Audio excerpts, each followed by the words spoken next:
Yeah, let me just briefly start with the general assessment. We can go into the details later, I suppose. Okay. But also considering that you will be translating, Yes, I will do. The statements. So we Statements take rather short. paragraph by paragraph. Yes. Okay. So the way I see it, based on the interviews I've taken so far and based on the analysis of the data that I usually collected firsthand, it is rather devastating in the way in which Alawites are specifically targeted as a minority, but also, and that is the primary problem that I see, that they are collectively well framed as the remnants of the Assad regime. And considering that there is no, as far as I know, there's no legal proceedings in the way in which people are imprisoned, killed, abducted. There is literally a lawlessness in particularly western coastal regions of Syria, which, as we know, the massacres of March 7th were, at least according to the data I have, this was systematically orchestrated with the knowledge, I suppose, by the government, and if not even instructed by the government. There's a lot of debate, possibly, what the linkage is, but that's, of course, what needs to be proven. But the main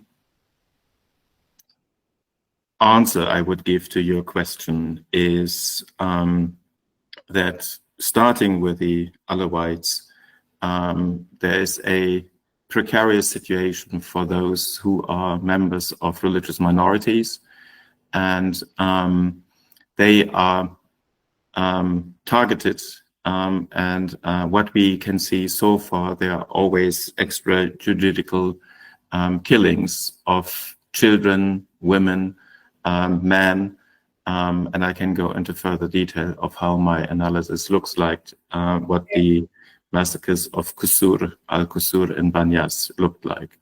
Okay, so I'll take it after I translate. So سؤالي كان هو إنه كيف يرى الوضع في سوريا اليوم، وخاصة متعلق بالأقليات وخاصة العلوي. فهو عم يخبرنا إنه الطريقة التي بيشوفها من الاعتماد على المقاولات العمل والبيانات الموجودة، لأن الوضع متدهور جدا. فالعلويين مستهدفين كأقلية، لكن خطير بهذا الموضوع أنهم مستهدفين، أنهم كلهم بشكل جمعي تحت مظلة فلول النظام أخذين. وأيضا الوضع عند العلويين أخذين بعين الاعتبار أنه ما عم تظهر قيادة متماسكة وأيضا أن الناس الموجودين عنا عم يختطفوا الناس بالسجون، خاصة في شمال غرب سوريا، وهي المنطقة العلويين بالتحديد. بالنسبة للضحايا المجازر التي حدثت في 7 آذار، فهو يرى أنها حصلت إما بالتنسيق أو بأمر من السلطة الحالية الموجودة في دمشق. طبعا هذا موضوع قابل للنقاش. الشيء الرئيسي إنه بالنسبة للموضوع الأقليات أنهم مستهدفين بشكل قتل خارج القانون، وأيضا سيتحدث لدينا الآن عن ما حدث في القصور في بانياس. Okay, go ahead. For example, if we consider the medical professions that are kind of well fired, if you want, I think over 1,000 names we have so far collected. So the number in which people who had nothing to do with the Assad regime were kind of just targeted because they were Alawites from their jobs. There is no, in my understanding, no clear attempt to deal with the, how to put it, with the structures of exploitation and discrimination that were in place among the Assad regime. And it looks to me that the massacres on the Alawites could be even seen as a cover-up for the lack of the willingness of the new regime to deal with the with the structures of discrimination and exploitation. And what at least I can see is a structural similarity between the structures in which the Assad regime excluded everyone or discriminated against everyone who was against that regime. We find now very similar patterns of the new regime, who is targeting those who are not members of them or members of the different militant, paramilitary, and other groups. And one of the concerns I have is that the atrocities of the Assad regime are not sufficiently addressed. And I think the targeting of civilians of a particular minority group, starting with the Alawites, now continuing also with the Druze, and more also increasing against the Christians, is a clear sign that there is no attempt or interest of the new regime, who never apologized, for example, or never kind of expressed any, how to put it, concern and compassion with the members of the Alawite community who were assassinated and killed in an orchestrated way. So that means, in my understanding also, if about 10,000 people of the Syrian community are killed, and the government is kind of belittling these kind of massacres that apparently and very strongly were conducted in an since the fall of the regime, since December. The first massacres took place, but also the first preparations can be seen in terms of what later happened in Banyas, in Jable, in Latakia, and as well as in Tartus.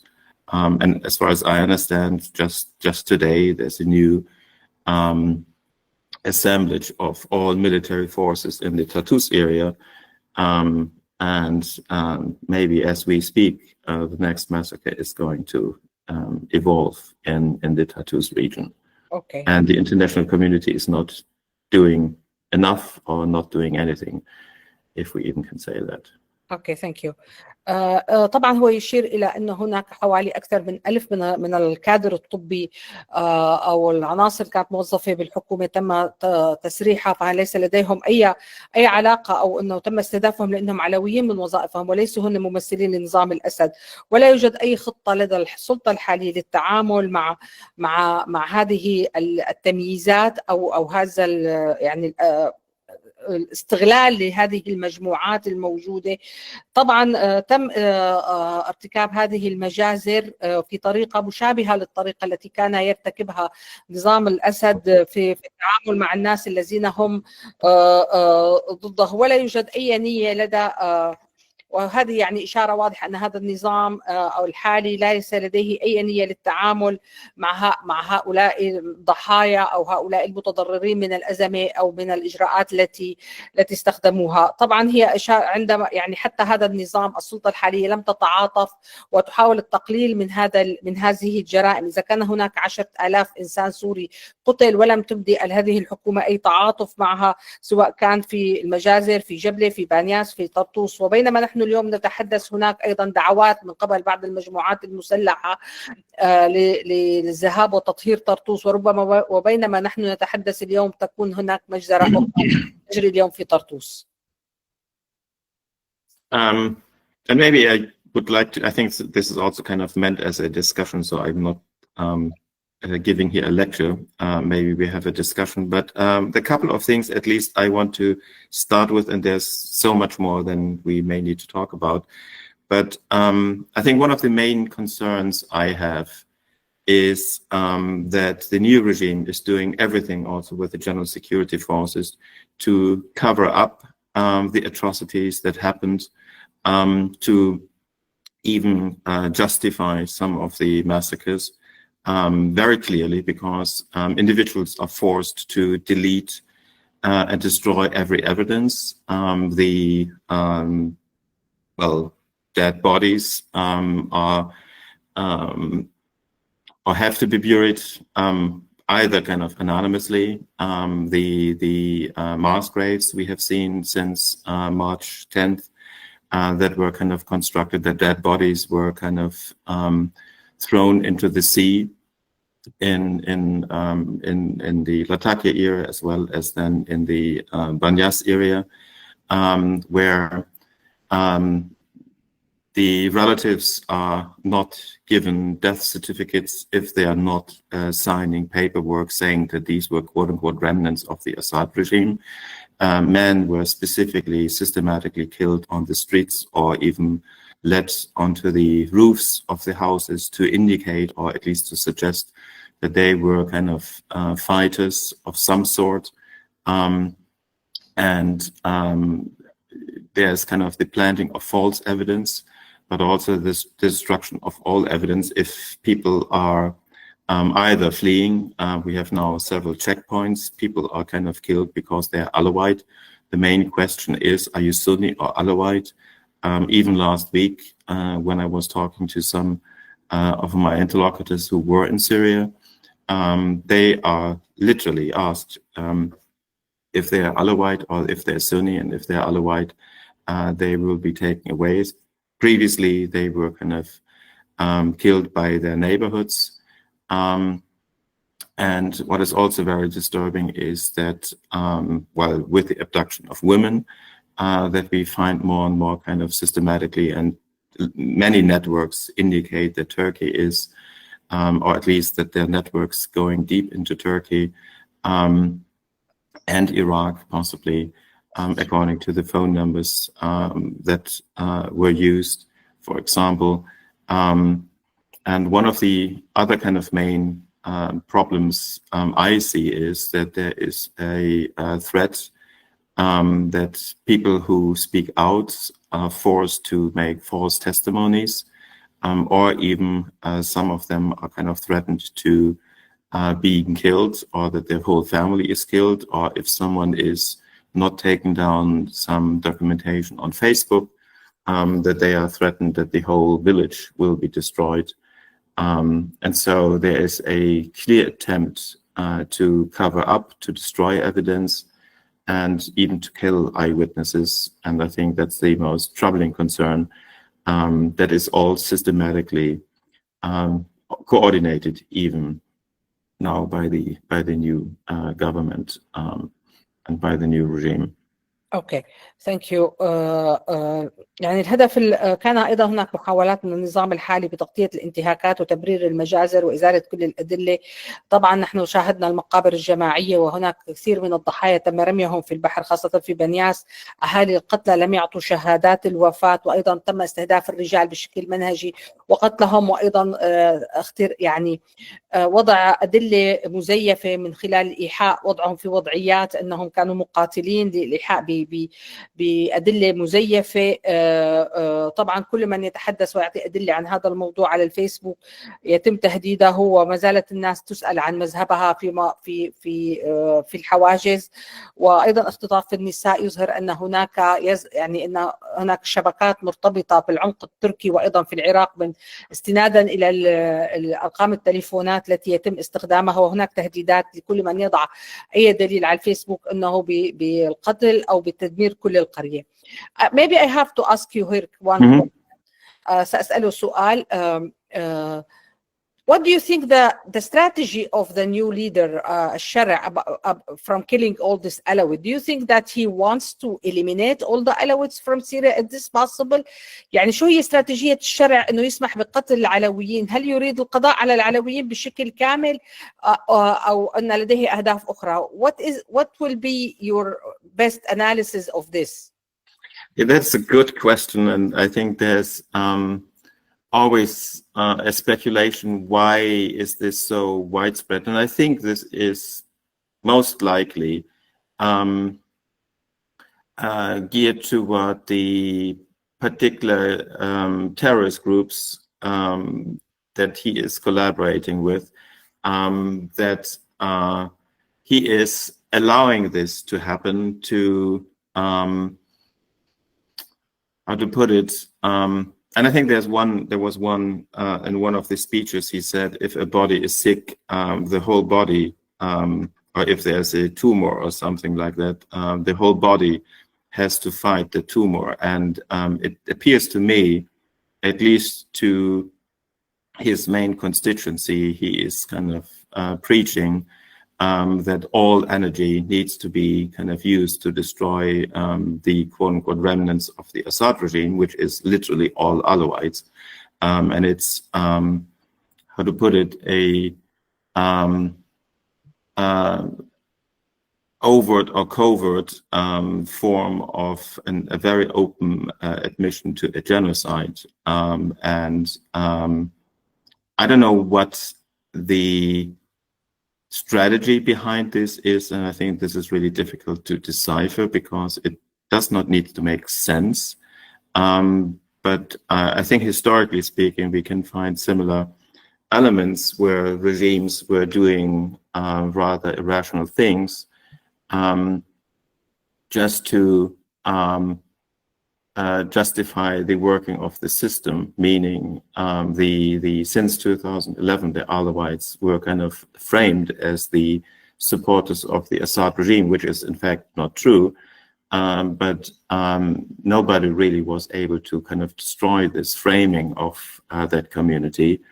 And now that we have the quote-unquote remnants of ISIS, al-Nusra, and all of these other groups of Al-Qaeda in Syria, that they are doing what they quote-unquote promised to do, what they did on the Yazidis.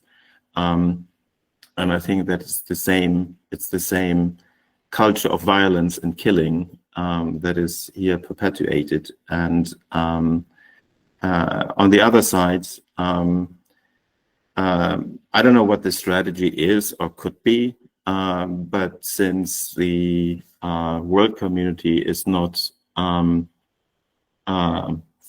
to put it,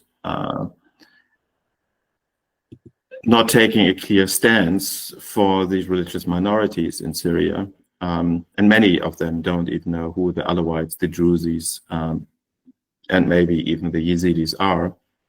Or Ismailis by extension. So there is no interest, I think, in Europe and North America, other than the Syrian conflict to end, and also the lifting of all sanctions, mainly without, at least apparently without conditions, seems to be a blind eye that Europe and the US is turning on human rights issues and crimes against humanity that are happening in Syria, only for economic, political, or other interests. I don't know, and I don't want to speculate, but this is the way it presents itself.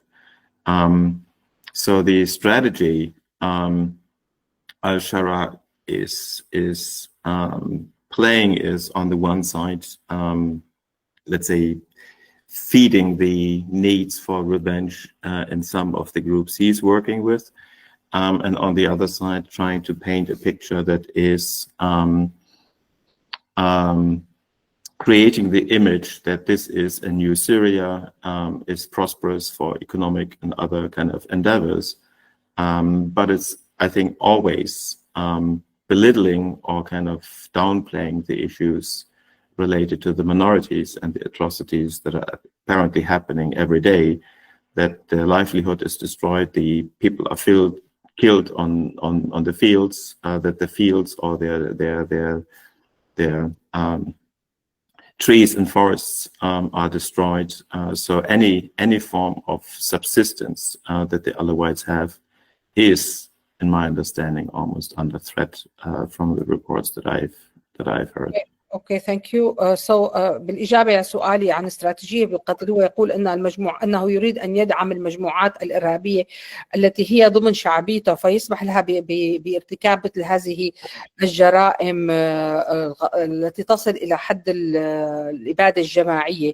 طبعا هناك كثير من الانظمه في العالم التي ارتكبت كثير من الجرائم دون ان يكون هناك اي منطق في هذا الموضوع، خاصه ان العلويين تم تاطيرهم منذ عام 2011 بانهم داعمي الأسد بأن النظام هو يتكون من العلويين، فسمح لهذه النصرة ومجموعات التي هي نفس ثقافة القاعدة أن تفعل ما فعلته في الأزيديين، وأيضا في الامتداد العلويين والإسماعيليين والدروز، وخاصة أن المجتمع الأوروبي يغمض عينيه عما يحدث في سوريا عن انتهاكات حقوق الإنسان لأسباب مختلفة تتعلق برغبتها في استقرار الوضع في سوريا والقيام بالتنمية الاقتصادية والاستقرار السياسي. فالشرع يلعب على محورين. المحور الأول هو أنه يسمح لجماعته بالانتقام من مجموعات التي يتم تأطيرها بأنها النظام، والشيء الثاني أنه يخلق تصور، يعني صورة إعلامية أن سوريا ستكون مزدهرة اقتصاديا وسيكون فيها الكثير من الدعم وكثير من الازدهار الاقتصادي. My second question is I think it's the first time in history where USA as a great power, as the major power, recognize a terrorist, a classified terrorist as a president and give him all this privilege. And we see that they are very happy that Syria finally fall in the hands of the West. But don't you think that this is something might affect the international security, for example? And how the people, I mean, this is something goes very clearly against the values of the West, and we don't see anybody rejecting or opposing or criticizing, only few individuals here and there. I mean, it's hard for us to understand what is going on. Is this the world went crazy or what? سؤالي هو انه هي اول مره بالتاريخ يتم الاعتراف برئيس مصنف ارهابيا على لوائح الامم المتحده واللوائح الدوليه، ونشاهد هناك فرحه غربيه كثيره بالانضمام بان سوريا اصبحت في الحلف الغربي لاول مره منذ تاسيس سوريا. فأنا عم أقول إنه ممكن تكون يعني هذا السؤال، إنه هذا هيك تصرفات وإعطاء كل هذه الامتيازات لهذا الرئيس الذي كان مصنف إرهابيا ألا يهدد الأمن القومي، وهو أيضا يتعارض مع القيم التي تقوم عليها الحضارة الغربية. Please go ahead. Yeah, that is the most irritating and I think troubling kind of situation that we have. And of course, I suppose all terrorist groups are encouraged to do similar things if you follow that kind of structure of al-Nusra that is now being kind of quote unquote recognized, and I think even all the war crimes that al-Sharar, for example, made are possibly exempt. I think this is simply unacceptable, and I think there's even, let's say, going back into the history of the Syrian conflict, of course, there are atrocities, numerous of these, and I always argue that these need to be kind of persecuted in the ICC and elsewhere, whoever is responsible for the atrocities of the Assad regime, but the same counts for many of the terrorist groups that were silently or openly kind of supported by Saudi Arabia, Qatar, Turkey, and partly even the US, and maybe even Israel. We don't know. But I think when it comes to the responsibility of the atrocities of the Assad regime, as well as the continuation of the same structures of violence, if you want, with different signs, which are now possibly more based on ideas of maybe race or ethnicity of a particular group or particular groups being targeted, whether they were in the resistance or not. For example, the several members of the Alawite community who also were imprisoned are now in the same way threatened by the new regime, and those who were, for example, in the secret police can do the same things as they did before, only because they have the kind of right ethnicity or religion or race, if you want. So that is the one thing. The other problem is, of course, the recognition, the tacit, overt or covert recognition of the terrorist organization as the kind of new placeholder for the regime in Syria is, of course, highly troubling, and of course will be a security issue for Europe and for North America. For example, if intelligence is shared with the new regime, the question is this not even strengthening all these forces that at least Europe and North America would like to claim to stand against, but in a way they're now supporting these and of course feeding them even with intelligence, I suppose. So yeah, I would certainly agree. There are troubling times possibly ahead. Also when it comes to the accountability of crimes against humanity, and the way in which the new regime is certainly trying to destroy every evidence. And so this is why, in my understanding, also any attempt needs to be made in order to have a comprehensive investigation, to have the protection of the witnesses, to even allow members of these minorities to flee, although Europe doesn't want to see that, possibly in that way. But here we need to do something in order to alert and, of course, to address the issues that are related to the security of the people in Syria, but also in Europe and elsewhere. اوكي ثانك يو. طبعا هو برايه انه ما حدث في سوريا من الاعتراف هو بيشجع كل المنظمات الارهابيه انه يمشوا نفس طريق جبهه النصره للوصول الى السلطه في بلادهم، ويتم ايضا تجاهل جرائم الحرب التي ارتكبها الشرع ولا يعني هو برايه يجب ايضا ان يحاسب في محكمه العدل الدوليه. هذه المجموعات المدعومه، المجموعات الارهابيه او الفصائليه المدعومه من قطر والسعوديه وايضا من الولايات المتحده الامريكيه وربما اسرائيل، لا يرى في التصرفات التي يفعلها هذا النظام الا استمرار لجرائم الاسد. وطبعا هناك سيكون خطوره كبيره خاصه اذا تم تبادل المعلومات الاستخباريه مع هذه المجموعات التي موجوده الان بالسلطه، فسيحدد هذا يعني خطر كبير في العالم وفي المنطقه. وايضا سيمحي المساءله، يعني كما ذكرنا انه يحاول هذا النظام الحالي انه يمحي جميع الادله، فيمحي جميع امكانيات المساءله في المستقبل. I have a question now and then we'll ask people to ask question. This is my last question. اللي بيحب انه يسال اي سؤال يا ريت ترفعوا ايدكم، انا رح اساله اخر سؤال من عندي ورح نفتح للمشاركين انه يشاركوا، فاللي بيحب يسال يرفع ايده. We noticed that there is some among the Christian, the position of majority of Christian, I would say, that they don't mind this regime. And my friends who were an opposition for Bashar al-Assad said, okay, this is much better than Bashar. We have tolerated Bashar, but now we have the change comes. I have noticed some, maybe they are depending on the West protection, maybe they believe in that.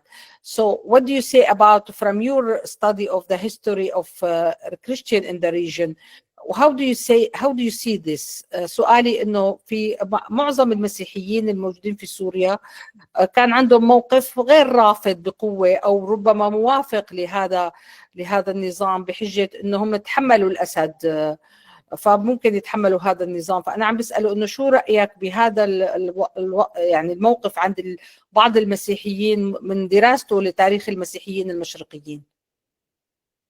So, and of course, I think one of the strategies of how, particularly Bashar al-Assad, but possibly also his father, was as a strategy to divide the communities, not to unite the communities, but rather to divide them, to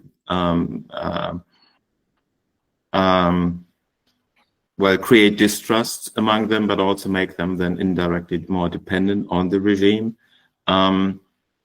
I would say that, for example, the Maronites were kind of somewhat protected. Some other minorities were protected too.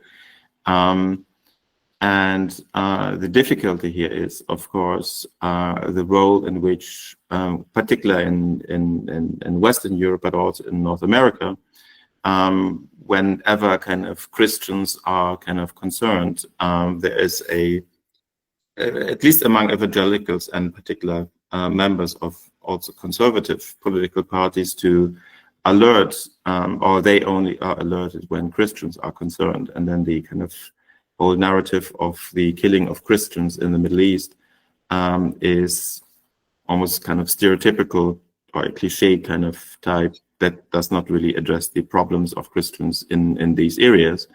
And of course, the complexity of life worlds in Syria, Lebanon, as well as then in Iraq or in Turkey. But this is, of course, often then seen as one of the elements where particular political parties aim to gain kind of some public attention when this topic is addressed. But I think also it more and more falls onto deaf ears when it comes to these concerns.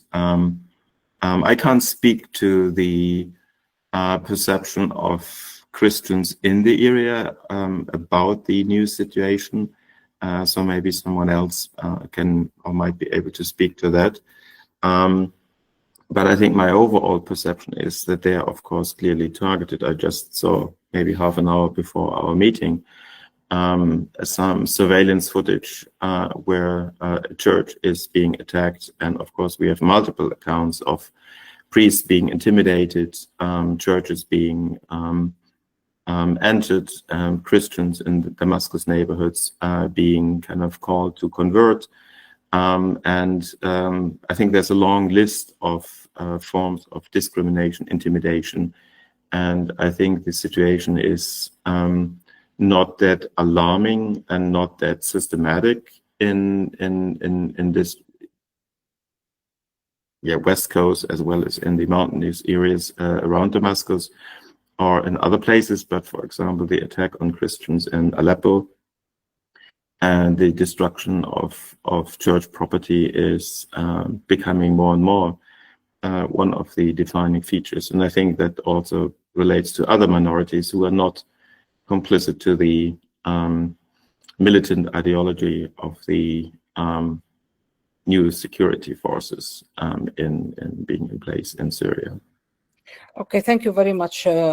طبعا هو عم يقول انه موضوع المسيحيين موضوع حساس بالنسبه للغرب. اول شيء انه النظام السابق قسم المجموعات لحتى قسم الناس الى طوائف وخلق نوع من قله الثقه بين جميع الاقليات. وطبعا هناك عدد من مجموعات من الاقليات كانت محميه مثل الموارنه وغيرهم من المسيحيين. طبعا درجه العاده انه الغرب لا يتحرك الا عندما يتم استهداف المسيحيين، لكن هو برايه انه حاليا انه هو ما بيقدر يحكي عن موقف المسيحيين لأن سألته عنه، يمكن حدا تاني يكون مختص بهذا الموضوع أكثر. لكن حاليا إنه لا، هو عم يشوف إنه المسيحيين أيضا مستهدفين في سوريا من خلال هجوم على الكنائس، لكن لي أو إنه دعوات الناس إنه تغيير دينهم الدخول بالإسلام، لكن ليسوا مستهدفين بشكل منهجي كما هم باقي العلويين. رح ناخذ أول سؤال. أستاذ مازن تفضل.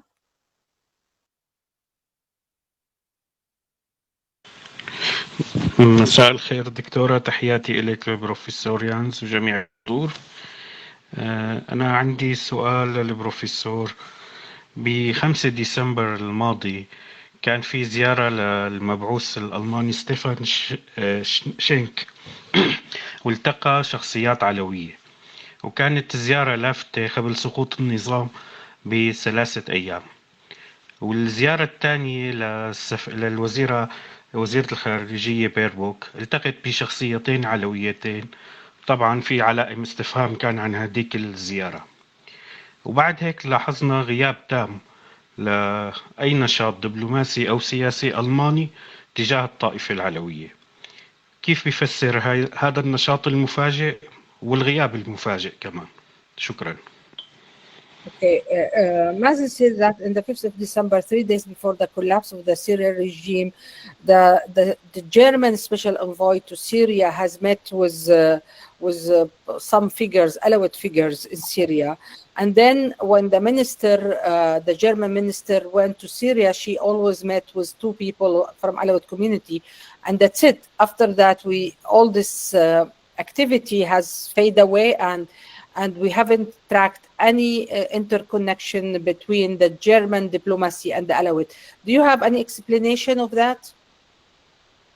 Oh, that's a very good question. I am actually scheduled to meet with some members of the Green Party next weekend. Some of them are also advisors to the Foreign Minister Annalena Baerbock, who is one of the ones who kind of, I would say, has stepped over the boundaries of what I think is acceptable diplomacy.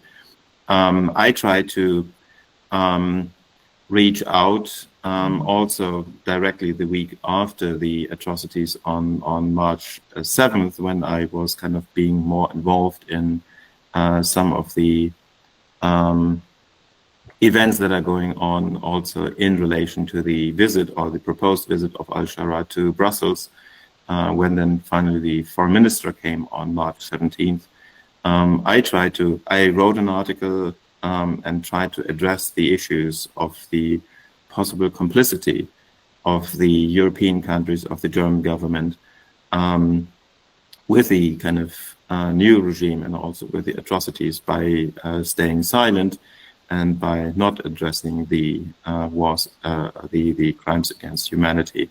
I have not fully understood what the trajectory was of the German foreign ministry. I tried to reach out several times. I even asked for a meeting, as well as a how to put it, as an attempt to counter the perspective that was opened up by the new government that we should send a German delegation, since they opened the embassy, that maybe we need to engage with the minorities more openly by sending a delegation to the West Coast where the massacres happened. This, of course, never happened. I know, or I understood from conversation with party members, that this was not the line of the Green Party overall. So there might be something else that might be revealed in the future, what the involvement of the German foreign ministry was in opening the new embassy, but also allowing things that happened in March 7th and later on, or even before, to remain to be kind of silent and not being addressed as a political issue that is related to human rights violations. Does this answer the question? Yes. هو عم يقول انه هو عم يحاول يلتقي مع دبلوماسيين من الحزب الخضر، وهم مستشارين في الحكومة أيضا، يحاول أنه عم يحاول يصير هذا الموضوع مع الحكومة الألمانية. وكان عنده ممكن أنه يطلب أنه يكون في يعني اهتمام أكثر من الحكومة الألمانية بما يتعلق بدورة بإرسال وفد إلى سوريا من أجل هذه الجرائم وغيرها، وأن يكون لديهم دور أكبر. لكن هو ما عنده أي جواب ليش إنه ما دخلت ألمانيا لحد الآن بهذه الدرجة. دكتور إبراهيم تفضل. شكرا لك دكتورة. عفوا دكتور إبراهيم. دكتور إبراهيم محمد تفضل. عفوا آسف دكتور إبراهيم. بعدين حضرتك تفضل دكتور إبراهيم. مساء الخير. guten Abend. vielen Dank. أكيد الموقف الغربي من الشرع وحكومة الأمر الواقع يعني يعكس مصالح مستقبلية، ولاحظنا على ضوء ذلك يعني العقوبات الغربية تزال أو ترفع بشكل مذهل، يعني بشكل غير متوقع وسريع للغاية. وهناك شركات أمريكية خليجية تركية تنتظر الاستثمار والربح. سؤالي، كيف ممكن يتم تحقيق هاي المصالح بدون ما يصير أمن بكل أنحاء البلاد بما في ذلك منطقة الساحل؟ قل له يا بدون أمن ما في استثمار ولا في فلوس ولا في استثمار ولا شيء. إبراهيم قل له يا بالألماني ريحني بالترجمة شوي. Gut, ja. Also, die Nähe des Westen zu Al-Shara und seiner Regierung reflektiert bestimmte Interessen an die Zukunft in Syrien. Und wir sehen, wie schnell die Sanktionen aufgehoben werden von den USA, die EU. Meine Frage dann, da gibt es auch viele Firmen aus der Türkei, Golfregion, USA, die erfahren Investitionen und Gewinne. Die Frage ist, wie kann das passieren oder wie können diese Interesse gewährleisten, wenn Al-Shara nicht die Sicherheit im ganzen Land garantiert, darunter auch in der Küste? And the answer in Das English. wird doch nicht gehen. Yes, the answer is in English. Okay. Yeah, that is, and again, I can't speak on behalf of others, just maybe even making some observations or conclusions based on what I know. I think it could be, and I think that would, if I wanted to try to make sense out of the American, let's say, policy with investment with Qatar and Turkey, who were kind of more or less very adamant in supporting al-Nusra and other organizations in, let's say, the Free Syrian Army, and particularly also other groups, the USA with the Kurds, and of course the internal conflicts that kind of persisted throughout the years, I suppose. And that's the only thing I can make sense of it. Not to say that I would agree with this, so please don't get me wrong here. But the understanding, and I think that was also part of Germany's foreign policy with Russia, to have economic ties with particular regions. It was believed that you could influence the quote-unquote security on the ground, or the kind of contain some of the conflict potential with adversary regimes, if you want, by way of establishing economic ties with them. And of course, there's a particular strategic interest. And I think Syria, with Qatar and Turkey, with the axis north to south, blocking then the Iranian, Syrian, Iraqi line, if you want. That was, I think, one of the main kind of possibly goals or strategic, geostrategic goals in that region. And of course, if you have investments by the US, and of course I think main objective is here, of course, to distract oil and gas in the region. And that might be the main interest of the US, Qatar, and others. And that's why they have these big deals. And I think in this context, human rights violations, the minorities that are kind of threatened in this region, and I think it's a strategic relocation or depopulation. From what I understand, Al-Qusur is now a ghost town. And there are other villages that are kind of not inhabited by the indigenous populations, if you want. So there is this illusion, I suppose, that the economic investment would bring some security. But I think this is a rather delusional kind of perspective. And that is also where I and others are working to kind of raise awareness about the potential of the ideology and the consequences it has for people who even quote unquote might want to invest in this region. So they're kind of, it's very twisted, it's very complicated, and I'm not sure if I can kind of provide all the details here, but I think the perception is that with economic investments, and of course the particular security forces that would go along with this, that this would create some stability. But I don't think that it's a rather one way and a very simplistic thinking, I suppose. اوكي يعني باختصار ان الوضع كثير معقد وليس مبسط، لكن هناك بعض الافكار المتعلقه، يعني بعض الدول تظن ان الاستثمارات ستخلق الامن. هو لا يعتقد ان هذا الموضوع صحيح، وخاصه ان الولايات المتحده الامريكيه هي تقوم باستثمارات كبيره مع الدول التي تدعم هذه المجموعات مثل النصره ومثل قطر وغيرها. فهناك معتقد، وهو ايضا كان جزء من سياسه من الدبلوماسيه الالمانيه، بان خلق الاقتصاد والاستثمارات سيساهم في خلق الامن. ليس الموضوع ببساطه، هو لا يعتقد ذلك، لكنه اذا يحاول ان يوجد بعض المنطقيه بتعامل الولايات المتحده الامريكيه مع الوضع في سوريا. هلا دكتور ابراهيم سلمان، تفضل عيني. شكرا. مساء الخير لكم جميعا، ومساء الخير سيد ينس. سؤالي أو عندي سؤالين. السؤال الأول هو سؤال استطرادي لما سأل الأستاذ مازن في البداية.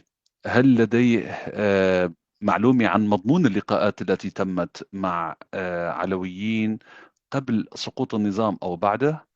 هذا السؤال الأول. والسؤال الثاني، بما أنه حاليا تم يعني رفع العقوبات ويوجد نوع من التقارب، أو ليس التقارب وإنما التقارب المتسارع مع الحكومة، ما هي الأدوات المتوفرة لدينا نحن كمغتربين كناشطين سياسيين للضغط على حكومة الأمر الواقع من أجل يعني الدفاع بالحد الأدنى عن حقوق مكونات الشعب السوري خارج موضوع الإسلام السياسي، يعني منهم العلويين، المسيحيين، الدروز إلى آخره. وإذا بتحبي ترجمون يعني to English or to German, it's no problem. Dann machen wir das auf Deutsch. Die erste Frage schließe ich mich an die Frage von Mazen Mohammed. Er hat von 2 Treffen gesprochen. Ein Treffen mit Alawiten vor dem Einsturz des Regimes und ein Treffen danach. Da hast du ganz allgemein geantwortet. Ich würde mich interessieren, ob du über den Inhalt des Treffens was Ahnung hast oder nicht. Das ist erste Frage. Ich habe 2 kurze Fragen. Zweite Frage bezieht sich auf die Aufhebung der Sanktionen von Syrien. Wenn alles ja so aufgehoben ist und alle internationalen Mächte jetzt versuchen sich jetzt der Regierung zu nähern, welche Instrumente und Tools wir noch haben, um die Minderheiten oder die sogenannten Komponenten außerhalb der Islam-Dschihadisten zu unterstützen, to make some support to the minorities. Which tools, which art of tools do we have? Thanks. شكرا دكتور إبراهيم. Oh, very good questions, and thank you for the follow-up. I do not know what the content of the conversation before and after the fall of the regime was.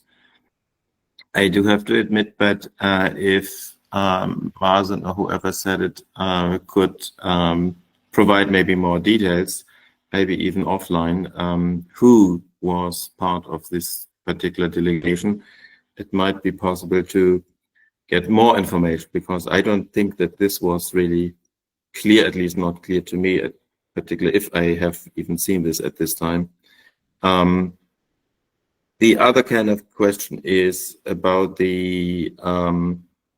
lifting of the sanctions, and I think that is possibly disappointing for many members of the Druze, as well as particularly the Alawite community, that this is really giving almost license to the new regime to continue with what they were doing. And I think that is the kind of frightening scenario that we can see from there. The only thing I at least wanted to say, and I don't know if this is a starting point, at least it's a recognition, that the European Council made on May 28 the restriction against the main perpetrators, at least those who were clearly identified and were also in quite some tensions with al-Sharaa. What the particular relationship is between Hamza and Amjad is not, or remains to be seen, but the only tools we could see in this new era, if you want, and this was kind of literally defined by the lifting of sanctions from Europe or through Europe, Germany, France, and of course the United States. That creates a completely new vacuum, and of course leaves many people kind of baffled on what to do. And I think that's the main, you're addressing literally the main thing where I have not necessarily the direct answer. But what we may need to do is, of course, to support the legal cases that were already prepared in Egypt, as well as in France and elsewhere, or that are also prepared elsewhere, to document the atrocities and, of course, to find legal ways to hold the new regime, as well as the groups and persons that we are at least aware of or can identify in being responsible for these atrocities, being either coordinating these, and that can go different ways, meaning also to some intelligence that is and was involved in some of these.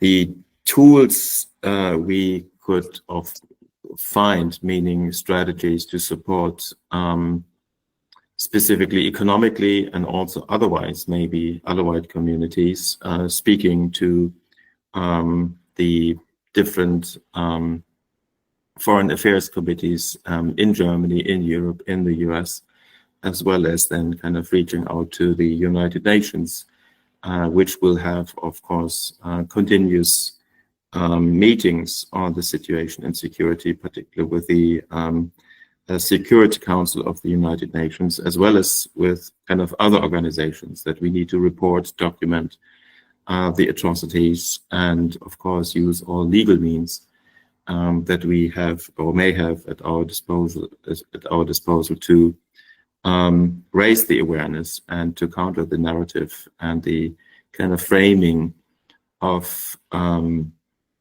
the kind of global players and global powers being involved in shaping and reshaping the situation in Syria on the ground. I hope this answers the question. اوكي ثانك يو فيري ماتش. طبعا هو ما عنده معلومات عن اللقاءات، واذا ما زين اللي طرح السؤال عنده معلومات يا ريت انه يقدر يشاركها معنا. طبعا هو رفع العقوبات بيرى انه كان هو محبط كثير للناس اللي كان عم ترتكب عليها جرائم من الدروز والعلويين، لانه بمثابه اعطاء رخصه للقتل. يعني الشيء اللي كان إيجابي شوي هو القرار الاتحاد الأوروبي بوضع عقوبات على المجرمين المتورطين بهذه المجازر مثل العمشات والحمسات وغيرها. أما بالنسبة للأدوات المستخدمة هو يسميها في هذه الحقبة الجديدة، لأنها فعلا حقبة جديدة بعد أن رفعت العقوبات كلها من ألمانيا وفرنسا. صار هناك فراغ يعني بما ما الذي يمكن فعله. برأيه أنه ممكن أول شيء دعم القضايا الجزائية أو القانونية التي ترفع على مرتكبي هذه الجرائم في أوروبا، وهناك كثير من القضايا عم ترفع في عدد من العواصم، وأيضا لتحري جميع المتورطين بهذه الجرائم. أيضا دعم العلويين اقتصاديا، هذا شيء مهم لكي يستطيعوا الاستمرار في الحياة اليومية. وأخيرا إجراء لقاءات دبلوماسية مستمرة مثل نوع من الادفوكسي او الترويج مع المؤسسات والجهات الدوليه المعنيه اللي عم توصل لمجلس الامن، ووضع يعني واستخدام كل الطرائق القانونيه لرفع مستوى الوعي بهذه القضيه. شكرا. نضال، تفضل سيد نضال. اولا تحيه للجميع. اهلا بك. اشكر السيد يانس ايضا، حتى كنا مش بعد النشاط المشترك هون في ألمانيا. أشكر جهوده جدا. عندي بعض الملاحظات فقط، يعني أريد أن أتكلم بعض الملاحظات. أنه يعني السيد يانس قارن الإرهابيين الموجودين الآن، يعني الإرهاب الجولاني، مع نظام السابق. يعني أنا لست داعم للأسد، لكن حتى نكون منصفين أمام التاريخ، وأنا كان يعني ناشط بحقوق الإنسان من القديم. كنت مراقب جدا حول الأوضاع أو التطورات في العراق وفي ليبيا وفي سوريا. وكنت في سوريا قبل الأزمة، يعني ب 2010، وبعدين زرت سوريا بالوقت الحرب، يعني بالأزمة 2012 و14 أيضا. وكان الإرهاب يدمر كل شيء، يعني كانوا يقصفون الأنفاق، البيوت المدنيين، الأهالي، السكان. والأسد هو كان ديكتاتوري صحيح، وكان في مشاكل بالمجتمع كمان صحيح، لكن علينا أن نعلم أنه هذا كان مشروع الغرب، مشروع غربي للشرق الأوسط. وكان موجود من المقدم كان تركيا، كان كل الإرهاب كان يجي عبر تركيا، وكان مدعوم غربيا بالكامل. يعني لا يمكن أن يعني نقول شيء آخر. وبعدين يعني خاصة بموضوع المسيحيين، قبل انهيار النظام كان 70% من العراق، مسيحيين العراق، هاجروا، و50% من السوريين المسيحيين. يعني وكان هو النظام الأسد كان ليس طائفيا. لا يمكن أن نقول هذا، يعني لا يمكن أن نقارن الإرهاب العالمي بأي نظام في الشرق الأوسط. يعني حتى الأنظمة الموجودة الملكية لا يمكن نقارنوها مع الإرهاب. يعني كان هذا إرهاب دولي، منظم دوليا، مدعوم دوليا، وليس علاقة له في الإنسانية أو كنقبله أنه نظام. يعني هلا الإرهاب كيف يصبح نظام؟ هذا غير وارد بحقوق الدولية أو بحقوق أي إنسان يعني في العالم.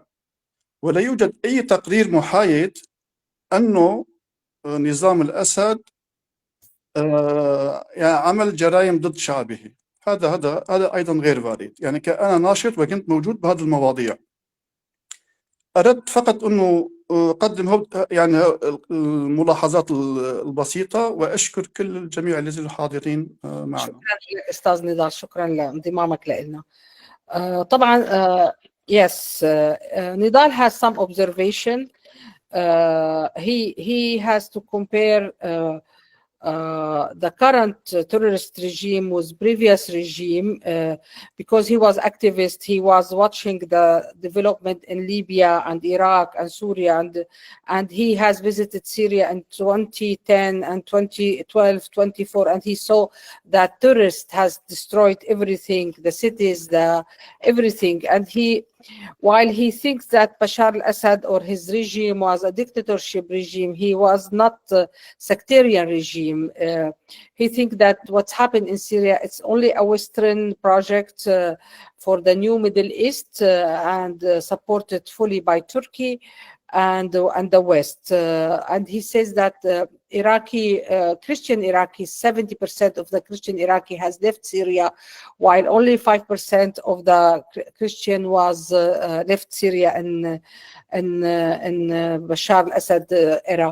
So what he thinks that it's beyond logic that the international terrorists become a regime, become a state. So this only he doesn't have a question, but he wants to share with you this observation. Thank you, Nidal. Thanks. So I'll take. You want to comment on that? Yeah, in a way, I would like to agree with many of the observations, meaning the destruction of local cultures through kind of terrorist regimes, particularly starting with Iraq, but also specifically in Syria, but also in Libya and elsewhere. That is, of course, that's what I would agree. And of course, what we should also not forget is that no justification to any of this, what the Assad regime did, but it was not a sectarian regime as it was then framed by those who opposed it in particular ways.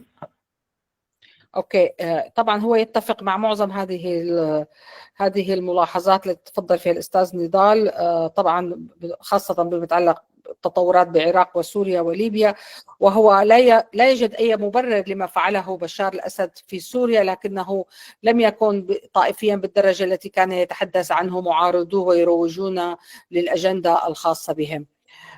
سيد علي زروف. مساء الخير، أنا عندي سؤال لسيد يانس. في تقريرين صدروا من الحكومة البريطانية والحكومة الهولندية من حوالي 48 ساعة بيتحدثوا على أنه سوريا بلد غير آمن، وبالتالي كل الطلبات المعلقة للاجئين التي تم تعليقها من بداية العام حتى تاريخه لا يمكن أنه البت بها وإعادة هؤلاء اللاجئين إلى سوريا. طبعا هون السؤال أنه الحكومة الألمانية ضمن هذا الإطار بالذات هي أكيد راح تكون عم تغرد مع السرب الأوروبي، لا يمكن أنه تكون خارج هذا السرب. طيب نحن هون في تناقض كبير، يعني وزيرة الخارجية دخلت إلى دمشق وفتحت السفارة في دمشق، وكل الكلام في الصحف أو الكلام العام في ألمانيا أو السويد يتحدث عن إعادة اللاجئين. طيب ضمن هذا الإطار يعني ألا يمكن أن تخاف دول أوروبا من عودة أو من هجمة لاجئين أخرى، خلينا نقول من أبناء الأقليات في سوريا؟ Okay, so there is two reports were issued by Netherlands and the British government saying that Syria is not a secure state, and so that all the requests for so they cannot ask the refugee to go back to Syria. And also, despite all the efforts of Germany that they have went to Syria and opened the embassy, but they will keep track with other European governments. So, and also there is another question that about the possibility of new wave of immigrants from Syria, especially from the minorities who are subject to human rights violation. Do you think that this is really or what's your information about the position of the government? I just want to say, Jens, remind the audience that you are not here representative of the German diplomacy. I think everybody is asking you about the diplomacy. بس بدي أذكركم يا جماعة إنه الدكتور هو مش ممثل للحكومة الألمانية، يعني صحيح هو أصله ألماني لكن هو ليس ممثل للحكومة الألمانية. Do you want to comment on this refugee issue? Well, as much as I can, and of course we need to be aware that the German government was in a transitional period, and of course, as far as I know, just 10 days ago or something like that, the particular envoys and the particular commissions were kind of formed. So they are starting working on these. I tried to reach out to some of them. I don't know the particular kind of policies of the German government, and of course that was really in a loop, and I don't know what will happen in the Netherlands with the ending, I suppose, of the old government.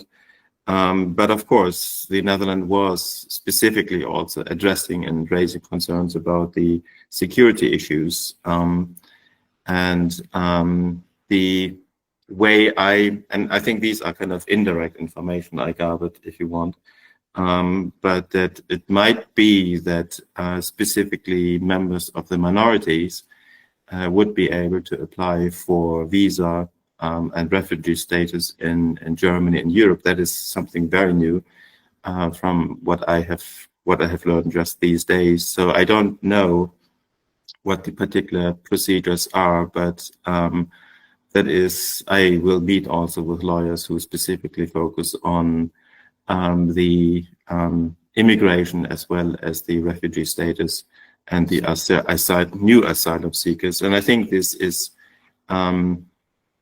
I only can say that people where I had meetings with members of the human rights issues in the foreign ministry in Austria and Vienna, as well as then the meetings I had here in Berlin, where politicians are kind of listening to the concerns, and I hope there will be kind of more awareness, and that's of course what we need to do next week or the week from now. We will also meet with members of the Dutch foreign ministry, I hope, or at least with the commissions working on foreign affairs, and then hopefully also in Brussels and maybe in Strasbourg. From what I know is my American colleagues, and of course I am German and American citizen, so that's why I are willing to take some responsibility in addressing some of these issues. But we have also meetings with members of the US Congress, and I think that's also very important to recognize that, again, it depends on individuals who take an initiative to reach out to these politicians in the kind of offices of foreign affairs and to raise these concerns. And I, at least for now, can say is that they are listening, as well as with the members of the UN Security Council that we met in mid-May, and then also just last week.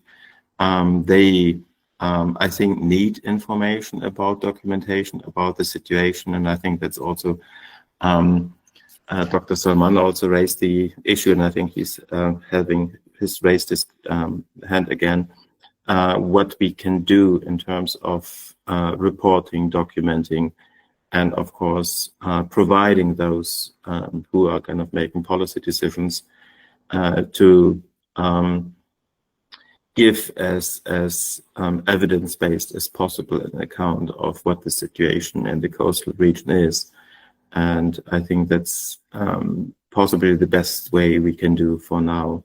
But at least what I can say or address to that of course new policies are not in place, but I know that the UN is considering a fully new approach to the question about Syria, and particularly with the special envoy to Syria, as well as with the Commission of Inquiry, that they are kind of working on a different and new approach with them, and I also will be hopefully meeting with them for the next days or weeks.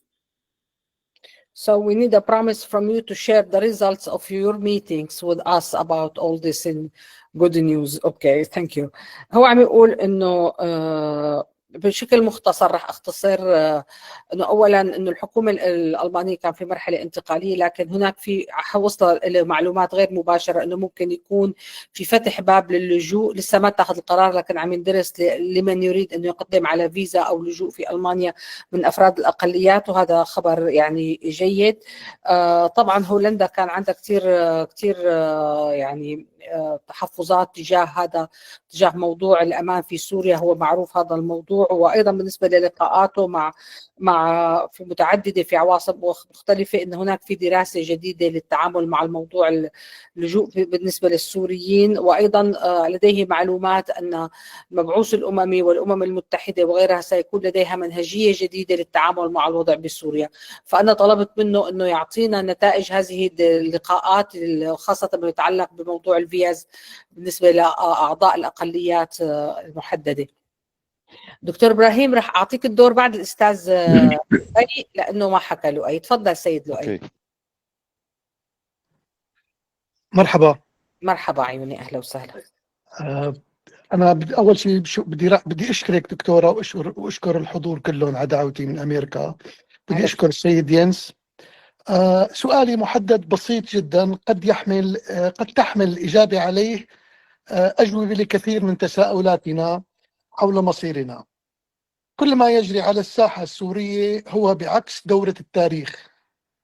هل يعتقد البرفسور ينس أن التاريخ سيصحح نفسه قريبا، أم سنبقى عالقين في ذهنية الأمريكان حيث يعتقدون أنهم يوجدون حلولا من خارج الصندوق.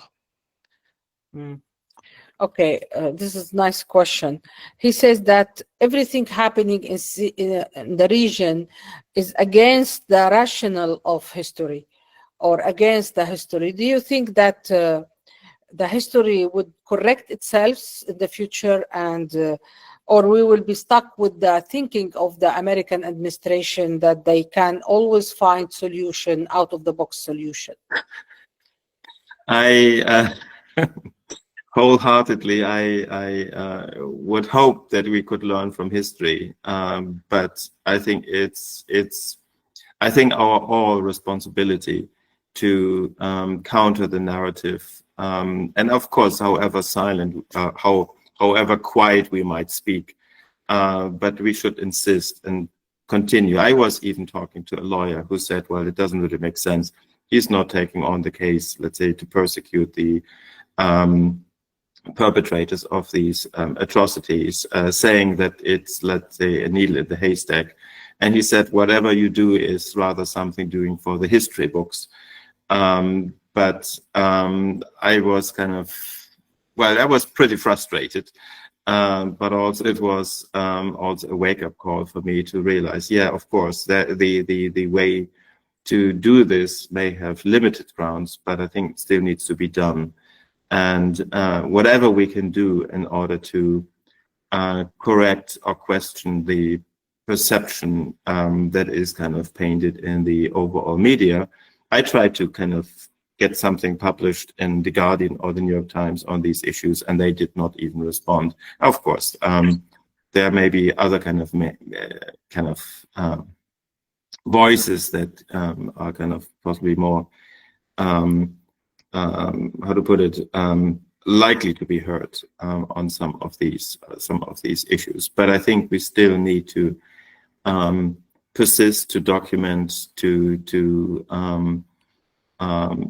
get the record straight. And I think that's what I meant also before with evidence-based testimonials. This is what I'm doing, and also hopefully getting them then being submitted to some of the legal cases. And I think the Egyptian case, as well as the Paris initiative, is promising.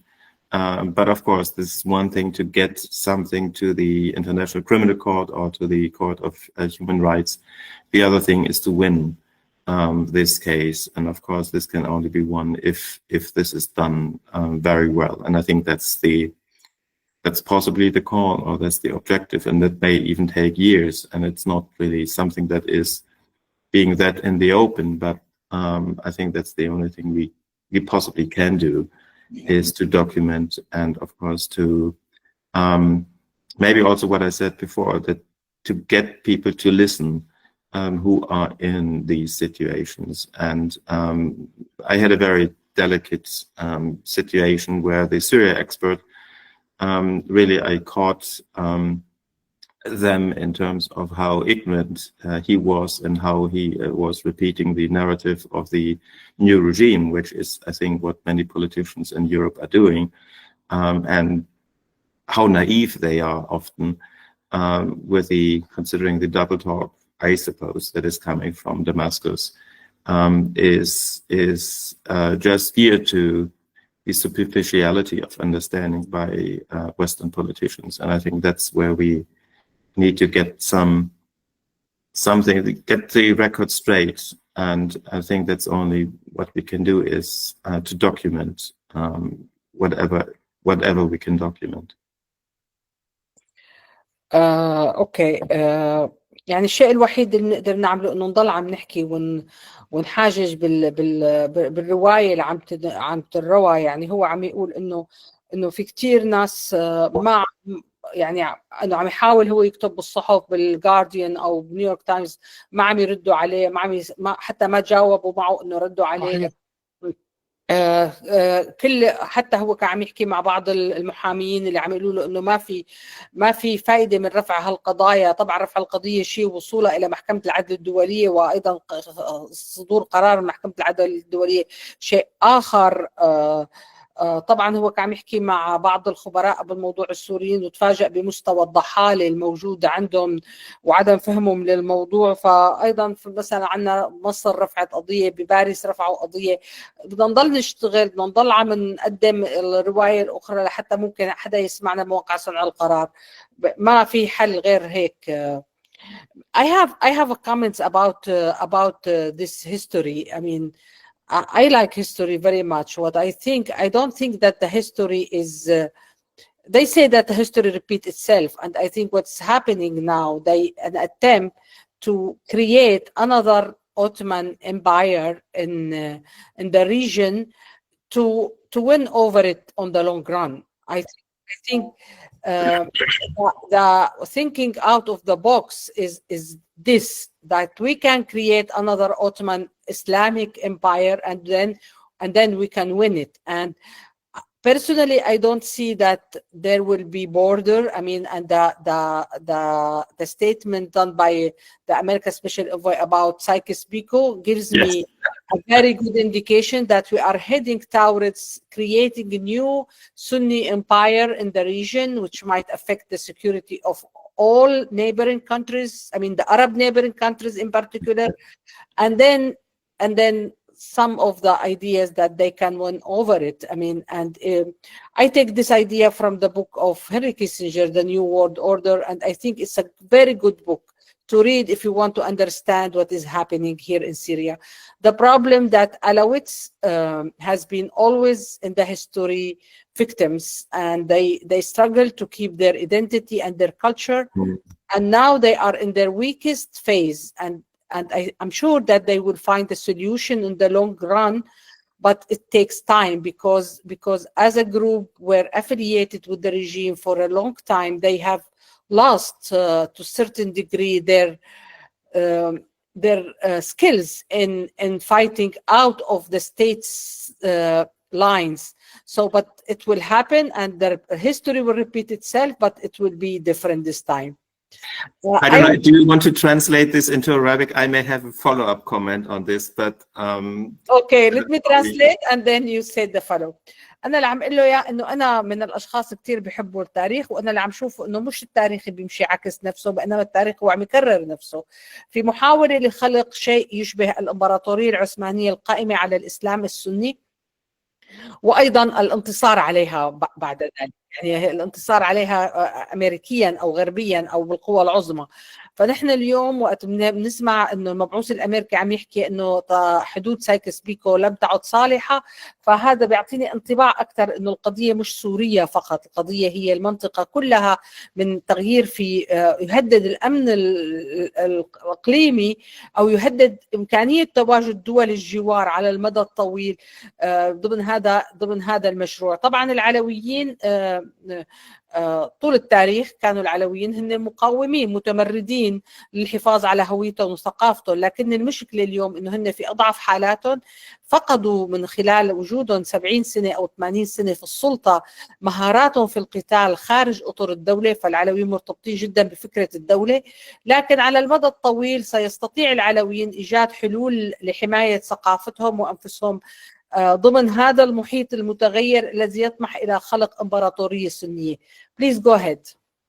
So maybe just also mainly commenting on your statement that, well, of course, it may appear that history repeats itself. But I do have a strong conviction saying that there's always a possibility that we can make a difference. And I don't know, this might sound a bit too optimistic in some situations, but it's on us to make a difference. And I think there is the possibility of change. Maybe not the change we imagine, but I think it depends on our imagination and creativity to deal with some of these issues and how we address them. And I think, yeah, otherwise I would not do what I'm doing.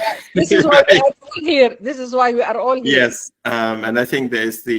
It's very important to document, to write the history, to remind people about all these victims and about all this violation. And of course, it depends on us on how we deal or address questions of human dignity and forms of what I say, compassion or empathy, meaning to kind of make literally the public aware of what is it like to be an Alawite, and what is it like to be in that situation, and to use all means, and I think also literally creative, artistic, or however we can try to express the unexpressible in that situation. And I think that's where it's all on us to make a difference, and take responsibility, even in the way we then speak to politicians, and the way in which we address these issues. And I think that's, again, for all of us, a learning process. And for example, as you may have mentioned before, I think it's now a new situation where Alawites can organize themselves, and there are so many organizations popping up in across Europe. Just today in the Netherlands and Germany, we have already so many, but they all have different angles and try to find a language of who they are and how they want to live and what their tradition is and how to preserve their inheritance. I think that is it's almost a historical moment in time where we need to stand up and also remind the world of things they've never known about before. And I think that is knowledge is also responsibility, I suppose. And so as more as we make the people aware, as more they are becoming responsible for whatever they might want to ignore. اوكي هو عم يقول انه ضحية التاريخ بيعيد نفسه، بس دائما في فرصة للتغيير، ولذلك نحن عم نشتغل وعم نعمل كل هذه اللقاءات ونسجل الانتهاكات اللي حدثت على العلويين. وهو يرى انه اليوم في لحظة تاريخية بالنسبة للعلويين، انه من وقت لحظة سقوط النظام بدأوا العلويين بتنظيم انفسهم والحديث عن ثقافتهم وحفاظ كل هذا الارث للمستقبل، فهذا شيء مهم. Before I take the other question, I would say, I will repeat what we say. By the collapse of the regime, the Alawites have been liberated because we were enslaved for the power in Syria. And I think, yes, I agree with you. It's a historical moment. It might take some time to organize these people, but it will happen because I can see the determination of the young people about exploring their culture, because we were not allowed to explore our culture and our identity. And I think this is a very good thing. I mean, yes, there is a lot of massacres, but also there is something good happening somewhere else about the Alawite future. اللي عم بقوله انه نحن انه من لما سقط النظام، وانا بقول انه العلويين هن اللي تحرروا، لانه نحن العلويين كانوا مستعبدين تحت السلطه. فصحيح صار مجازر وقتل، لكن في هناك محاولات، مكان اخر في محاولات من الشباب العلويين والشابات العلويين ايضا لحتى يحكوا عن هويتهم العلويه ويثبتوا هذا القصه ويدخلوها ويحافظوا عليها، ورح تاخذ شويه وقت بس بالاخير رح تصير. دكتور ابراهيم تفضل. ابراهيم سلمان. Dr. Mona Ghanem, I do thank you very much to give me the chance again to continue actually my previous question regarding the tools. I have a question regarding the liberate and moderate Sunnis. I think they are also suffering under this regime, and the suffering will only worsen.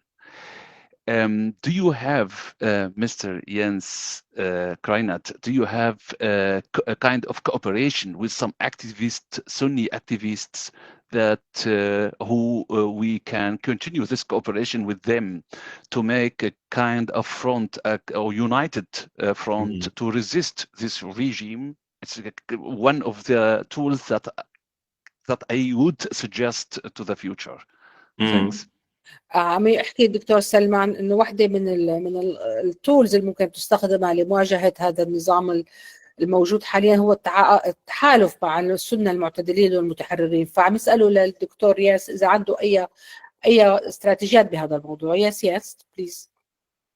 Very good question. I think this is very important because now many Sunnis are held captive, if you want, by the new regime, and are strategically intimidated by the kind of new militants, if you want. I do have to say I have not fully established working relationships with Sunnis in Syria, but that would be something definitely that would need to be explored. There are also other civil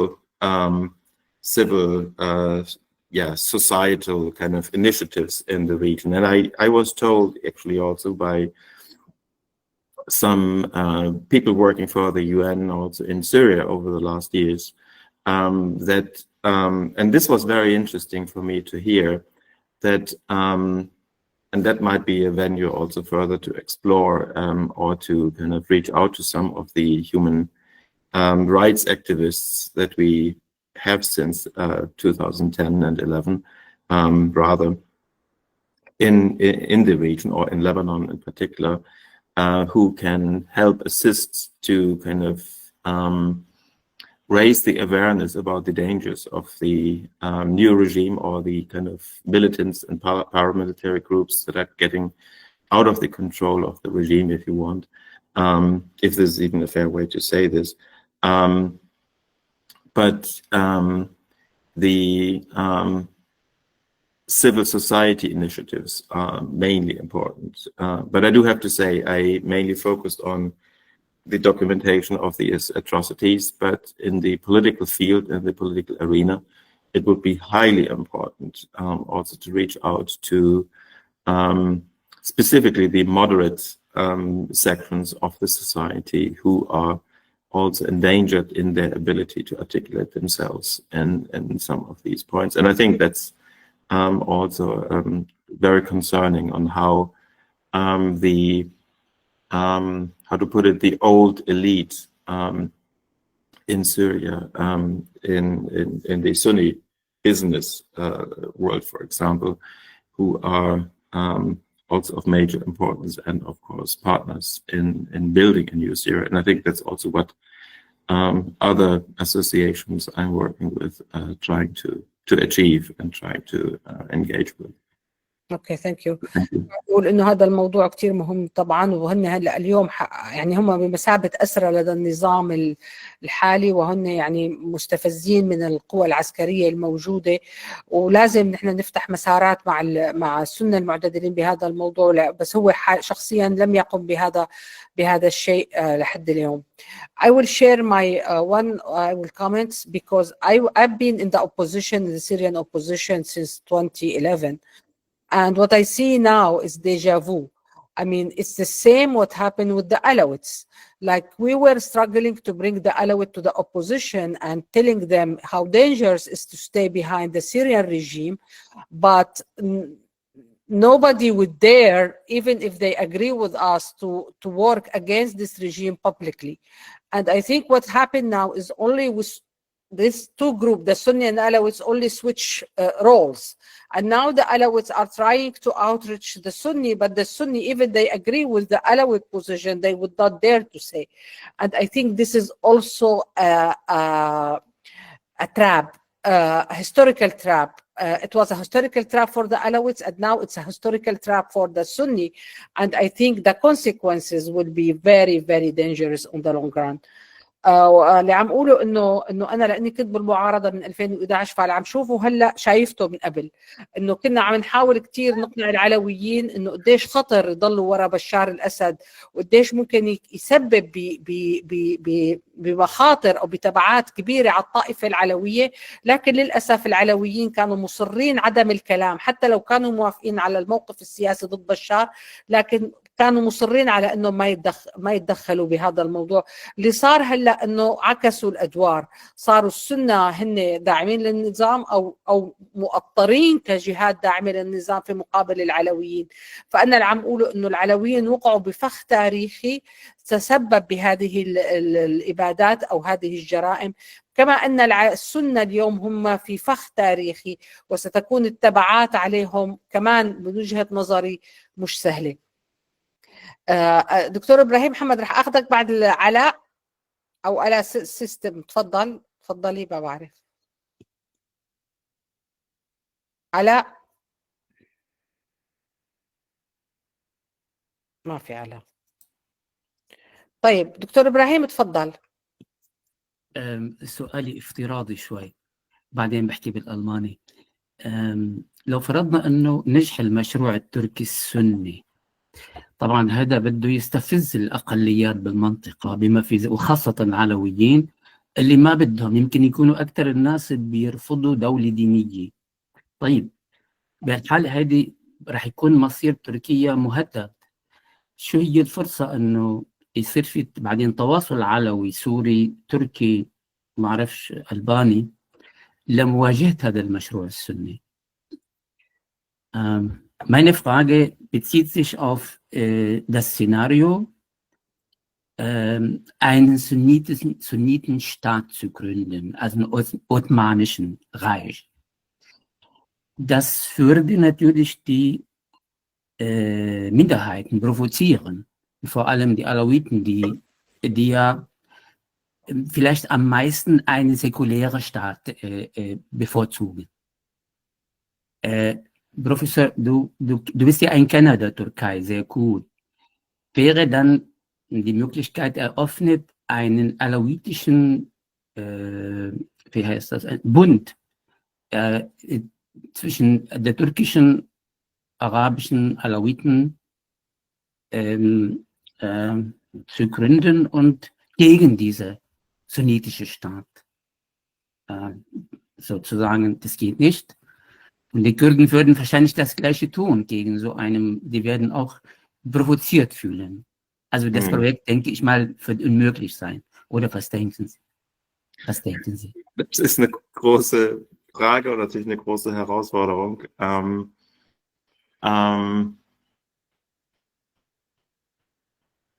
Ja, wie kann die Zukunft von Syrien aussehen? Sorry. دكتور إبراهيم أنت بتترجم بعده ولا يحكي بالإنجليزي؟ Yes, I should. Sorry, I was just in the mode and continuing. I'm very cautious in saying what would be the best solution, and I think that's of course for the Alawites and the people, let's say, who are shaping their future, or how they want to shape their future, put it that way. And of course, there's lots of discussion about a, let's say, federal state, an independent Alawite state, and of course, there are many scenarios that people would like to engage with. Yeah, it is not for me to suggest or to, and I'm very careful on making any comments on that. But what I at least would say is, and of course it is clear that many Alawites and also Christians, as well as Jews and Kurds, would prefer a more secular state and not a quote-unquote Sunni state or Muslim state, as it is then often called. And of course, the aspirations of Turkey to influence the local politics, even in Hatay, with possible partnerships that are then between Idlib and Hatay, for example. Again, it is the question of what is quote-unquote dictated from top down and what civil society or civil initiatives can do, or even how to put it, the Alawites that are trying to, from Lebanon in Syria as well as then in Turkey, how they find themselves and define their own political role and responsibility in shaping the new Syria. I think the main problem is now, particularly with the massacres, many of the Alawites I know want to leave the country and do not trust the government. And of course, there needs to be, how to put it, I would say my comments I wrote down is, of course, the recognition of these massacres, these atrocities, the persecution of these, and the willingness, or that the new Syrian government is, quote-unquote, put under pressure to recognize what is being done. I think the UN is waiting for the so-called independent investigative report by the Syrian government. And that might be the main point of discussion for the UN Security Council in the future, I suppose. And of course, the need then for a more comprehensive investigation. I think that's what according to my understanding, many diplomats and ambassadors from and to the UN are kind of seeing as being a discrepancy between what the government is saying and what they are doing. And I think there's something that is needs to call be the recognition, but also reconciliation after a kind of clear and comprehensive investigation and protection of the witnesses is being done. And I think that is of major importance to even see a possibility that other whites are participating in the politics. And as I was said, in the West Coast, there was not much, how to put it, civil society among the Alawites or political forms of participation. And I think that's part of the suppression of the regime. What you, Muna, already said, that they were not able to organize themselves. And that's, of course, something that is very new to them, plus the massacres and the trauma that is kind of coming from that is, of course, making it more difficult for Alawites to actively participate in the political decision processes. I think that's one of the major caveats. And so the hope or the future for the Alawites to unite, of course, is a need, a historical need, but at the same time, it is kind of facing many challenges, I suppose, particularly with the atrocities and the lack of accountability by the new government to being held accountable. But they, again, as I said, the UN can only have these investigations if the new Syrian government is agreeing to them. And so that's the big difficulty. And I think that's where the lifting of sanctions should have been more clear on the conditions that would draw the line in many of these initiatives that were made by the US and also by Europe and Germany. Okay, thank you. I tried to summarize. يعني هو لسه في موقع انه يقول شو العلويين ممكن يعملوا في حال تحقق هذا السيناريو. في كلام كثير عن انه ممكن يكون دولة علويين، وفي بنشوف كيف قلق العلويين بلبنان وقلق العلويين في تركيا. فهذا موضوع يعني معقد كثير، لكن هو بالنسبة له الأولوية اللي بيشوفها عند العلويين اليوم انه معظم العلويين بدهم اما يتركوا البلد ويهاجروا، او انه يتم اعتراف بالمجازر التي حصلت ويتم محاسبة. طبعا الاعتراف بالمجازر الأمم المتحدة نتيجة التحريات لحد اليوم ما طلع أي نتائج للتحريات عن هذه الجرائم المرتكبة. مو بس الاعتراف بالجرائم، وأيضا كيف يمكن المصالحة والمسامحة بهذا الموضوع. وهو ما شايف أنه كتير ممكن العلوي يكون لهم دور بالسياسة. I'll take نضال. شكرا جزيل الشكر للجميع. حقا حوار شيق جدا. علي أن أسأل سؤال واستمع، لكن في مواضيع مهمة جدا. أحب أن تكلمت عن العثمانيون الجدد. حقا هذا موضوع مهم جدا. يعني في التاريخ، إذا رجعنا شوية على التاريخ، الشرق الأوسط تقريبا 400 سنة، والبلكان وحتى شرق أوروبا كانت تدمير الحضارات بالكامل ونهاية ولادة الحضارات في المنطقة. خاصة يعني بهالموضوع فكرت فيه كثير جدا، أنه الحضارات بلاد النهرين وبلاد الشام كانت تولد حضارة تأخذ مجراها أو مداها التاريخي، وبعدين تولد حضارة جديدة. مثلا كانت حضارة السومرية، ولدت بعدين الأكادية، البابلية، الآشورية، الفينيقية، أبلة وإلى آخره، حتى أثرت بحضارات الأوروبية. هؤلاء الحضارات مثل حضارة اليونان ومصر أيضا. لكن يعني متى انتهت الحضارات في منطقتنا؟ متى يعني صار الظلام غطى على كل جغرافيا بهجمات الشعوب الوسطى مثل المغول والأتراك، وبعدين استمروا بالسلاجقة والعثمانيون، وبعدين يعني حكم الإسلام كمان يعني قضى على الحضارات. أنا لا أنقد المسلمين، يعني في مسلمين طيبين جدا، لكن الإسلام كنظام وكاقتصاد يعني حتى الميراث الموجود من الحضارات كمان دمرها. أنا أريد أن أوصل إلى شعبنا، يعني إلى العلويون، يعني بهالوضع كيف أنه نصنع هويتنا الحضارية يعني لها عمق كبير جدا.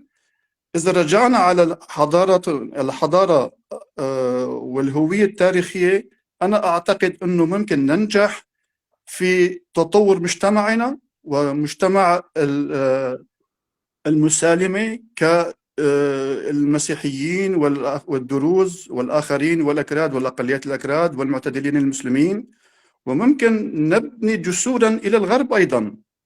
يعني نحن في كل العالم، في أوروبا وفي أمريكا وأمريكا اللاتينية موجودون بكثافة، ولا يوجد لنا أي مشكلة مع أي دين ومع أي مجتمع في العالم. لكن الكلام الذي تكلمته تاريخيا، الفكر العثماني الجديد، هذا أعتقد يعني راح يدمر المنطقة بشكل كامل، ويدمر مستقبل الأقليات ووجود الأقليات أيضا. وأشكركم. شكرا.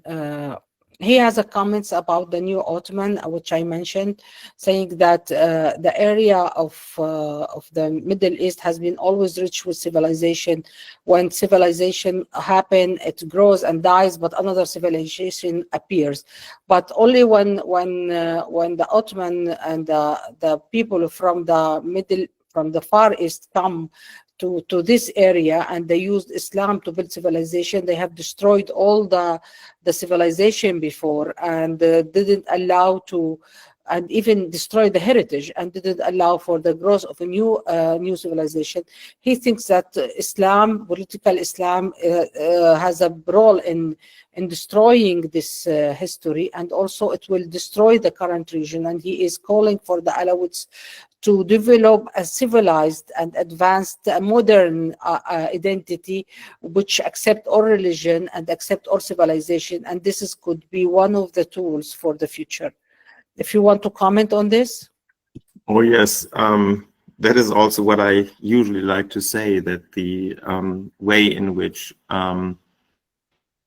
particularly the Alawites, as far as I understand them, are respecting other religious traditions and have their own culture and civilization, if you want. And of course, that's, for me as an anthropologist, I always work with local cultures, indigenous cultures, and I'm interested in the specific differences that particular groups, ethnic or otherwise, have.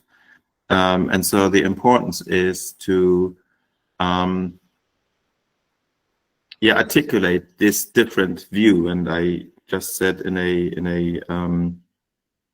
interview with Kontrafunk, where I'm not sure if this was then actually kind of articulated in that way or that clearly, but Europe also needs to understand that the culture of Alawites is, let's say, they aspire to education, to culture, and the kind of Islamist regimes that are destroying differences in local cultures is actually what the public in Europe and elsewhere should pay also clear attention to, because Alawites, at least in Europe, but also in Turkey and in Syria, as well as in Lebanon, tend to tie in or to blend into the local cultures and have mutual relations to different members of different religious communities. And I think that is also something that should be not forgotten, or at least articulated in some of these views. And so in this regard, I would very much agree with what was said before. Maybe I can add something here also. All the religions which use philosophy, it has been able to develop with the international development. Sunni Islam has stopped using philosophy, and it's make it from the 12th century.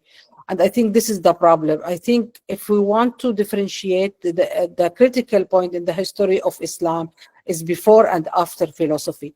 And this is why, because Alawites, they build their own ideas, their own identity, their own religion on the philosophy.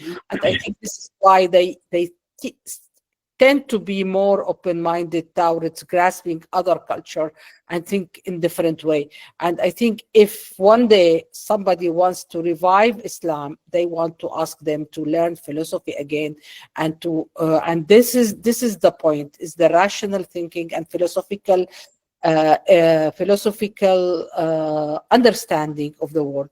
هو عم يقول انه مزبوط هذا الكلام، هو بوافقه لانه ضال كثير بالافكار، وانه العلويين عندهم ثقافه منفتحه وممكن كثير تعلموا من الحضارات الموجوده حواليهم. انا عم بختصر بالترجمه لانه في عندي سؤال بدي اساله يا اخر شيء، وانه انا عم اقول له انه كل الشعوب اللي بتستخدم الفلسفه جزء من ثقافتها هي الشعوب اللي بتقدر تتطور. الاسلام ما كان هيك قبل القرن 12، كان الاسلام قدر يعمل حضاره، لكن تحريم الفلسفه بالقرن الثاني عشر هو اللي سبب ما سببه في الاسلام الذي نجده اليوم. على العموم هذا مبحث كبير. حاخذ اخر سؤال وبعدين انا عندي سؤال وبنخلص.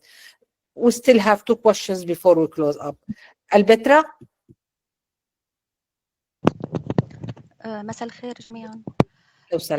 سؤالي هو نحن كأقلية موجودة بقلب سوريا حاليا كعلويين خاصة يعني. نعم. نحن شو ممكن يعني وكان بالنسبة لي كحقوقية وعاملة بالمجال المجتمعي، شو أفضل شيء ممكن نعمله بهالوقت يعني نحن لحتى نضغط شوي على الحكومة أو نعمل مبادرات شوي تستعيد وضعنا يعني هو she is from inside and she's asking what they can do. What will be your best advice in terms of what? How to survive, how to continue living, how to put pressure on the government, for example. That is a very good question. Maybe we can talk about this outside of this conversation.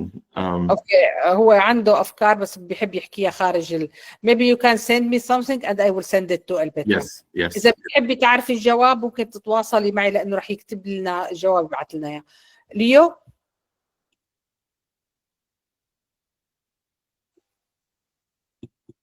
ليو.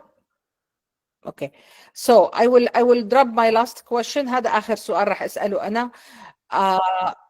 مستقبل الكرامة الإنسانية، نحن شفنا أنه تم انتهاك كتير، مش بس قتل، تم انتهاك كتير الكرامة الإنسانية بطرق مشينة بممارسات على العلويين من تقليد أصوات الحيوان. هو مهتم بقضايا الكرامة الإنسانية، ما هو مستقبل الكرامة الإنسانية. In 2 minutes, I want you to talk about how do you see the future of a human dignity. I mean, in the case of the Alawite violation in Syria was accompanied by major violation, not only killing people, but also violation of a human dignity. And I think this was even worse than killing people, like asking people to imitate the voice of animals or ride them as an animals. And I have never seen this before in the history of civil wars. So what could you comment on that? Wow, big question.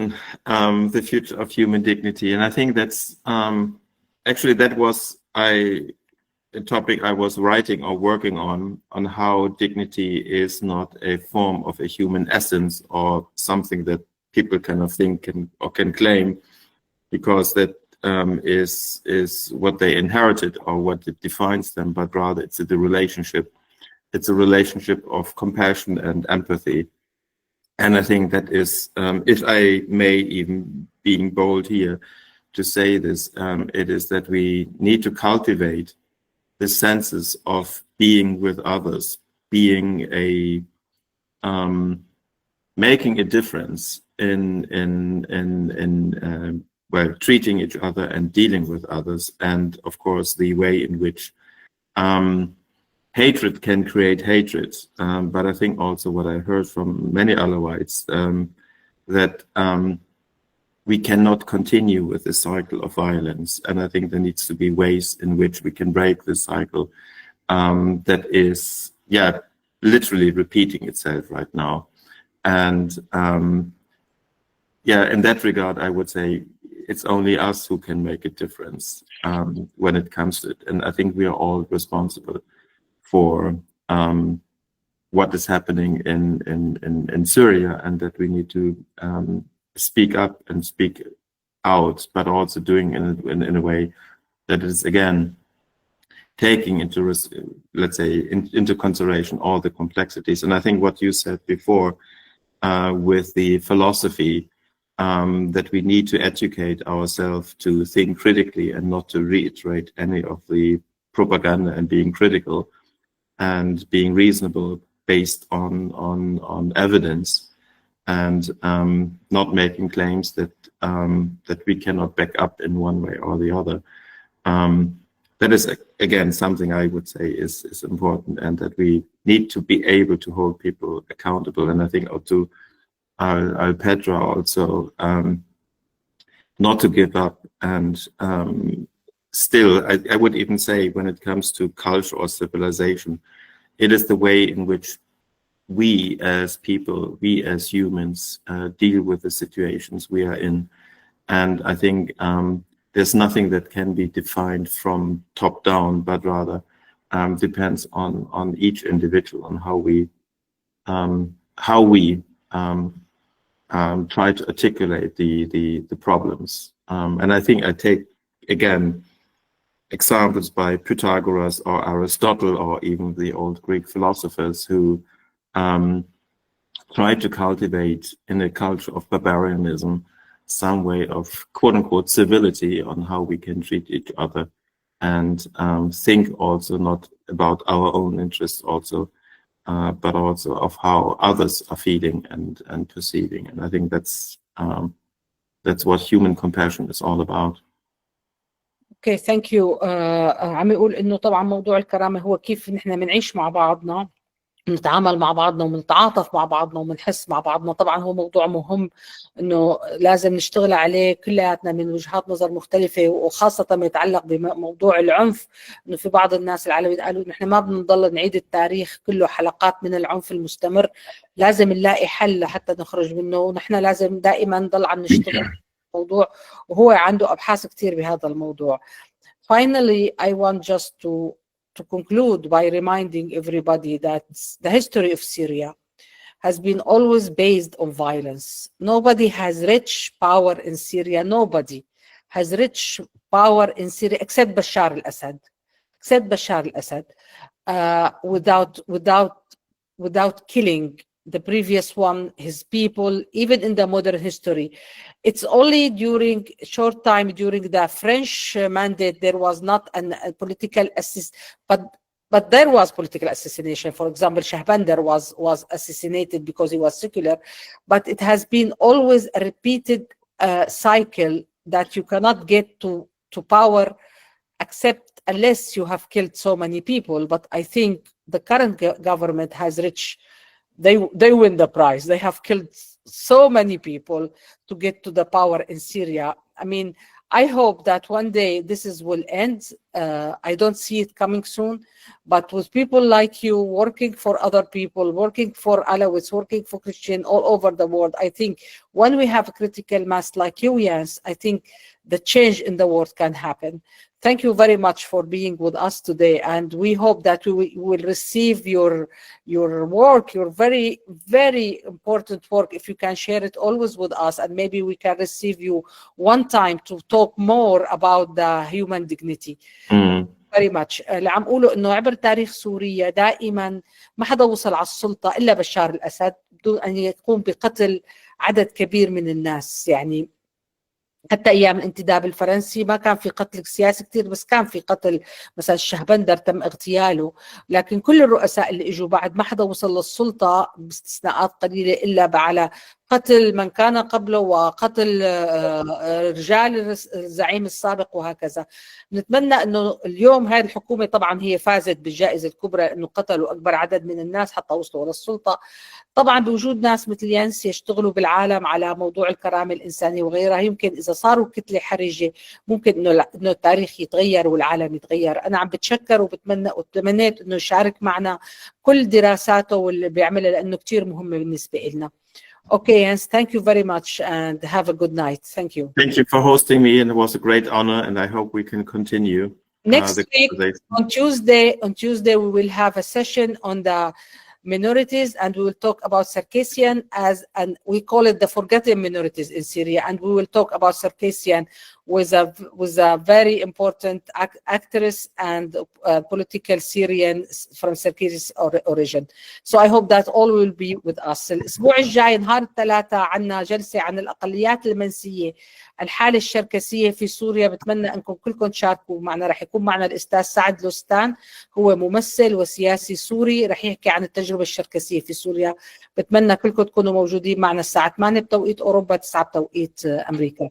أوكي، hasta luego. Bye bye. Bye bye. Thank you so much. Bye bye. And please do share my contacts for those who are interested.